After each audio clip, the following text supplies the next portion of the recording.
ආයිබෝන් සුබ දවසක් ඔයාට. ඉතින් අද කියා දෙන්නේ බොහොම පුංචි එඩිට් එකක්. හැබැයි මේ එඩිට් එක වට ගොඩක් ප්‍රයෝජනවත්.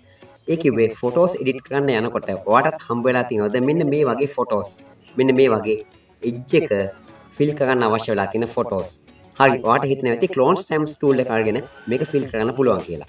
එච්චර කාලයක් නාස්ති කරන්න ඕනේ නැහැ. මම අද කියා දෙනවා. ඊටම සරල ක්‍රමයකින් තනි ක්ලික් එකකින් ඔයාට මේ වටේ තියෙන එජ් එක ෆිල් කරගන්න විදිය. එහෙනම් එකතු වෙන වීඩියෝ එකත් එක්ක. හරි මම දැන් ඕපන් කරලා අරන් තියෙනවා ඔයාට කලින් පෙන්නපු ෆොටෝ එක. මේ ෆොටෝ එකේ ඔයාට මේ පේන්නේ වටේට හිස් කොටස. මෙන්න මේ කොටස තමයි අපි පුරව ගන්න ඕනේ. හැබැයි පුරව ගන්න ඕනේ කියද්දි මෙතෙන්දි වැදගත් දේ මේකයි. අපිට පුළුවන් මොනවා හරි පාටක් යොදලා එහෙම නැත්නම් මොනවා හරි පින්තූරයක් යොදලා මේ හිස් කොටස පුරවන්න. එහෙම නෙමෙයි. මෙතෙන්දී ඕනකම තියෙන්නේ ඔයා හිතන්න ඔයාට අවශ්‍යයි මේ වගේ එඩිට් එකකදී මේ පුංචියට පේන පින්තූරේ හිටන් එන කෙනාගේ පසුබිමට සමාන පසුබිමකින් වටේ කොටස පුරව ගන්න. සරලවම කියනවා නම් මේ පේන පසුබිම මේ හිස් කොටසට පතුරවලා යවන්නයි ඕන කියලා හිතන්න.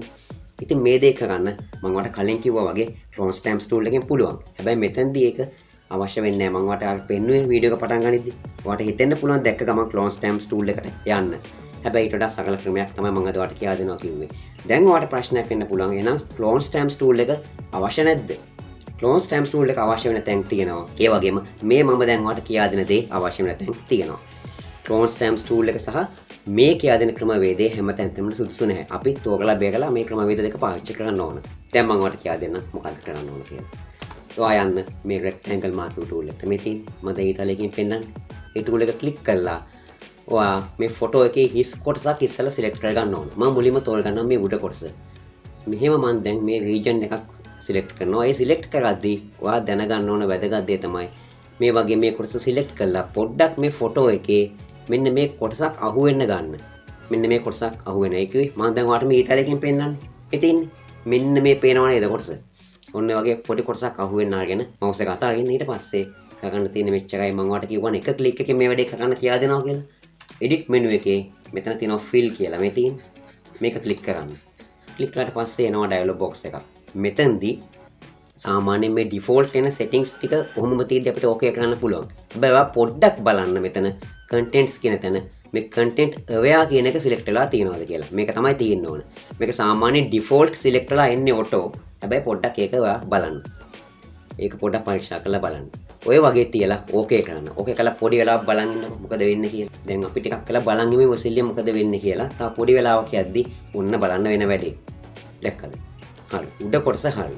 දැන් මම කීබෝඩ් එකේ control එකයි D එකයි දීලා මේ selection එක අයින් කරනවා. ඔයා දැන් ඒවා දන්නවා. මගේ videos නිතර බලන කෙනෙක් නිසා නැවත මම යනවා rectangle marquee tool එකට. ඊළඟ කොටසත් මේ වගේ select කරනවා. එතෙන්දිත් මෙන්න මේ වගේ මම දැන් ඔයාලට මේ ඊතලකින් නැවත පෙන්නන්නම්. හොඳයි මේ තියෙන්නේ. මේ වගේ මේ අර පාට කොටස අර පසුබිමේ කොටසක් පොඩ්ඩක් අහු වෙන විදිහට තමයි අපි selection එක දාන්නේ. නැවතත් යන්න edit එකේ fill කියන එකට. දැන් මම ඒක ඉක්මනින් කරනවා දැන් දන්න නිසා. හරිය අපේ settings ටික හරිය default ඇවිල්ලා තිනවා. මම okay කරනවා. දැන් බලමු මොකද වෙන්නේ කියලා. හරි. ඊළඟට කරන්න ඕන දේ දැන් නම් මම විශේෂයෙන් කියන්න ඕනේ නැහැ. මම දැන් control D දීලා මේ selection එක අයින් කරනවා. දැන් නම් මම ඔයාට මම හිතන්නේ කිව්වේ නැතත් ඔයා දන්නවා මේ පින්තූරේ වම් පැත්තේ කොටස කොහොමද ෆිල් කරන්න කියලා. මම යනවා rectangle marquee tool එකට. මම දැන් කලින් කිව්වා වගේ selection එක දානවා. මම දැන් වැඩි විස්තර කියන්නේ නැහැ. දැන් ඔයා දන්නවා ක්‍රමේ. හරි selection එක දැම්මා. edit menu එකේ fill කියන option එකට ගියා. settings ටික හරි. content aware කියන එක තියෙනවා උඩ content කියන menu එකේ. drop down menu එකේ මම okay දෙනවා. ඊට පස්සේ සුළු වෙලාවක් යද්දී අපි දන්නවා දැන් මොකද වෙන්නේ කියලා. හරි. දැන් මම control D දීලා නැවත මේ selection එක අයින් කරනවා. මොකද හිතෙන්නේ ඔයාට?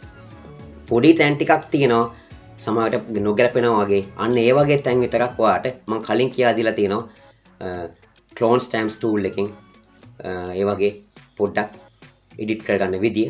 අන්න ඒ වගේ තැනකදී පොඩ්ඩක් ක්ලෝන් ස්ටැම්ප්ස් ටූල් එකෙන් එඩිට් කරගන්න ඕන. මම ක්ලෝන් ස්ටැම්ප්ස් ටූල් එක ගැන ඔයාට වෙනම වීඩියෝ එකක් ගේනවා. ඒ වීඩියෝ එකේදී මම සවිස්තරාත්මක විස්තරයක් කරනවා ක්ලෝන් ස්ටැම්ප්ස් ටූල් එක භාවිත කරන විදිය ගැන.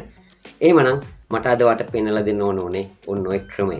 මම හිතනවා මේක ගොඩක් ප්‍රයෝජනවත් වෙන්නේ නැති වාට. මොකද ප්‍රායෝගිකව මේ වගේ අවස්ථාවල් ඕන තරම් එනවා ෆොටෝස් එඩිට් කරද්දී. එහෙමනම් වීඩියෝ එක හොඳයි නම් වීඩියෝ එකට ලයික් එකක් දෙන්න අමතක කරන්න එපා. දන්න අයටත් බලන්න වීඩියෝ එක ෂෙයා කරන්න. ඔයා channel එකට අලුත් කෙනෙක් නම් subscribe කරගන්න කියලා කරුණක් ඉල්ලනවා. එහෙමනම් බොහොම ස්තුතියි වීඩියෝ එක නරඹුවාට. සුබ දවසක්. ජය වේවා ඔයාට.